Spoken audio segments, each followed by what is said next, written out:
years. So now, so I feel like we're almost starting at the end because, like you said, this happened just today. Was that really the crutch of most of your cases?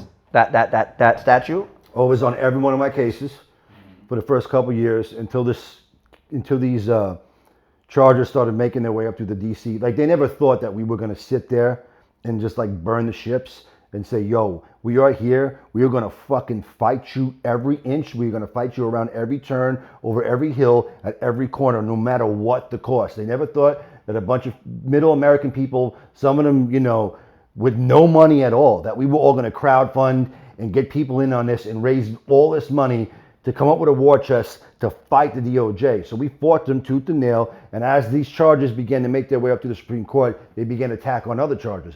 I had a case a week before trial, they superseded us, and I was like, Judge, we need an extension here. Judge was like, no, you're just going to deal with it, you know, and we had to I mean, it's been materially dishonest. The whole prosecution of these people has been in bad faith, and the reason why they did it is not because of what they did. It's because of what they believe in and who they support. This is the first time in the history of this great country that the ruling party in power has went after the opposition party for political dissidents. They put people in jail because of the candidate they support. Love Donald Trump, hate Donald Trump. The risk is this. If Donald Trump gets in office, or whoever gets in office 5 years down the road, and they remember what happened, right?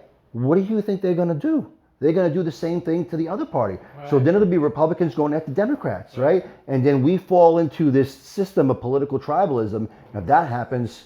Well, judicial tribalism, which is worse. It's a wrap. That's dangerous. It's a wrap. That's scary. Because judicial tribalism, you're right. Yeah, because that's where it could get scary. You're weaponizing a system that's supposed to be unbiased. Well, I mean, look, the system is not unbiased, and interestingly enough, right? What we're describing right now is happening to poor people left and right every day of the week. One of the things I always say, in being a public defender for 10 years now, or almost 10 years, is that I'm happy that there actually isn't like a coordinated, like a lot of these, like NYPD hates the correction officers and the correction officers hate the court officers because there really isn't like, they're not coordinated. Like everyone is so fractured and tribal, and they're little like NYPD does what they do, the prosecutors do what they do, that it's very hard for them to do what he's describing, where it's like you have prosecutors and judges at every level where it's like they can coordinate the pressure, because if they did, people would just get fucked left and right. It's like people are getting fucked all over, but it's like disorganized fucking. And so it's not as bad. It's more like, it's injustice, not to say it isn't.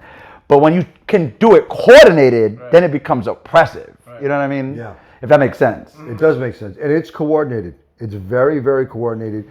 They have vertically integrated the justice system with the Department of Justice, the sharing of information, multitude of Brady violations. I mean, you name it. They've done everything and anything they can do to stack the deck in their favor.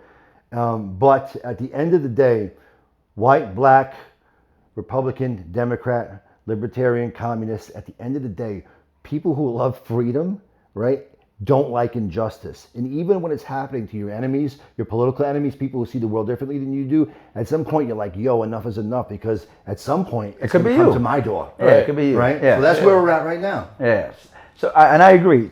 And that's why I wanted to have you as a guest. It's because, like, look, you can have your opinions about the politics of it, but I don't like watching anyone get fucking the book thrown at them. Everyone should get as much leniency as society can offer, because that makes a better society. You give someone an opportunity, they stop doing it, and then boom, you have a normal member of society again.